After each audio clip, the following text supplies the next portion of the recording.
Is TikTok cluttering your phone with videos you didn't ask to save?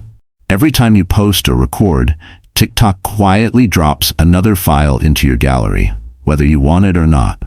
But what if I told you there's a hidden setting that puts a stop to this for good? In this short and clear guide, I'll show you how to turn off TikTok's autosave feature so your videos don't get stored on your device anymore.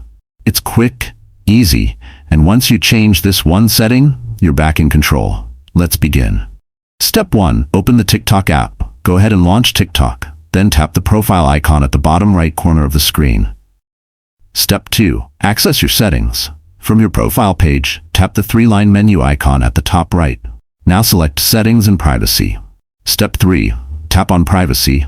This is where TikTok hides most of your account and content controls. Step 4. Find the Downloads section inside the privacy settings. Scroll until you see Downloads. Tap on it.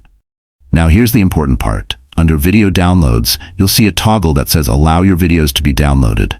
Go ahead and turn this off. Once you do, TikTok will stop automatically saving your posted videos to your phone. That's it, problem solved. No more autosaves, no more unnecessary files piling up in your gallery. Quick recap. TikTok, Profile, Menu, Settings and Privacy. Privacy? Downloads, video downloads, turn it off. Your phone storage is yours again, and your privacy just got a little stronger. Let me know in the comments if this worked for you, and tell me where you're watching from. And if you found this helpful, don't forget to like, subscribe, and turn on notifications for more TikTok privacy tips and smart mobile guides. Thanks for watching. See you in the next one.